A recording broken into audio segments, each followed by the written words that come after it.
আরে আমি বাকি সবকিছুই সবাই বলবে, আমি জানি এখানে অনেক মেম্বার আছেন, অনেক জ্ঞানী গুণী লোক আছেন, সবাই অনেক কিছু বলবেন, কিন্তু আমার কাছে এটা সবচেয়ে বড় পাওয়া ছিল নিজেকে দেখা, নিজের ভালোটা পরে, নিজের যে কোথায় সমস্যা, আমি কি করছি।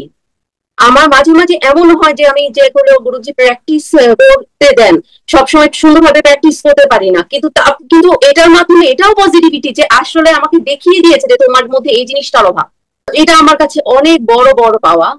আমি আসলে বাকি সবাই সবকিছু বলবেন, মানে সবার সুন্দর সুন্দর উপলব্ধি আছে, তবে আমার কাছে এটা অনেক বড় পাওয়া ছিল যে নিজেকে শোধরানো, নিজেকে ঠিক করা, মানে নিজেকে সঠিক রাস্তায় যাওয়ার একটা পথ, যেখানে right, right direction, right direction.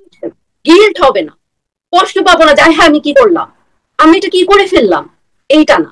সহানুভূতির সাথে, সমবেদনার সাথে, এমপ্যাথির সাথে নিজের ওই ডার্ক সাইডটা হাত ধরে সামনে এগিয়ে যাওয়া। তবে আমি আমার উপলব্ধি বলছি, সেটা হচ্ছে কি, মানে আমার ভিতরে একটা গিল্ট ছিল যে আমি একজন গৃহী মানুষ, আমি কেন আগে আধ্যাত্মিকতা দেখলাম না, তাহলে তো হয়তো সন্ন্যাসী হতে পারতাম, তাহলে তো হয়তো আমার মুক্তি পাওয়া অনেক সহজ হতো। আমি বোধহয় পাপি, তাই আমি গৃহী। এই ধরনের একটা বিষয় আমার মাঝে চলে এসেছিল। আমি মনে করি অনেকের মাঝে হয়তো এই জিনিসটা থাকতে পারে, অনেকের ঘর সংসার ছেড়ে দেওয়ার মতো অবস্থা যে হ্যাঁ আমি কোথার জন্য ঘর সংসার ছেড়ে দিব। স্ত্রী হয়তো বলছে স্বামী সন্তান ছেড়ে দিব, স্বামী সন্তানের দিকে খেয়াল কম রাখছে বা সংসারে মন নেই, বা স্বামীও হয়তো সব বাদ দেয় বা বউ বাচ্চা বাদ, আমি আমার ধ্যান ধারণা, আমি আমার সাধনা করে যাব। ওরা ওদের দোষ কি? ওদের তো কোনো দোষ নেই, তাই না? গৃহী যখন হয়ে গিয়েছি, সেই কনফিডেন্সটা আমাকে দিচ্ছে যোগীরা, একমাত্র যোগী যারা দিচ্ছে যে তুমি গৃহী হও, সন্ন্যাসী হও, যাও হও, তুমি এখানে আসো, এই যোগের পথে আসো, তুমি যে জায়গায় থাকো না কেন তোমার মুক্তির পথ আছে, তুমি পারবে, একমাত্র যোগীরাজি।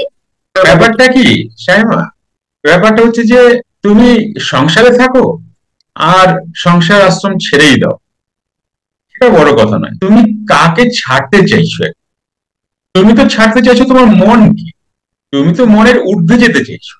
তাহলে শুধু একটা বাড়ি থেকে, একটা ঘর থেকে আরেকটা ঘর, একটা পোশাক থেকে আরেকটা ক্যাটাগরি পোশাকে গেলেই কি তুমি তোমার মন থেকে তুমি চলে যেতে পারবে, তোমার মনের উপরে উঠতে পারবে?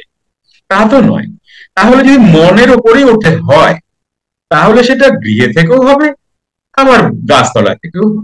যুক্ত ক্রিয়াযোগ, সুষুম্না অন্তর্মুখী প্রাণায়াম, সম্ভাবী মহামুদ্রা, কপালভাতি শিখতে চাইছেন? প্রতি সপ্তাহে মঙ্গল, বুধ ও বৃহস্পতিবার রাত 8টা থেকে 9টা অবধি জুম অনলাইনে নিজের বাড়ি বসেই শিখতে পারবেন। যোগাযোগ জ্ঞানী গুরু কমিউনিটি, ফোন নাম্বার 9903680146।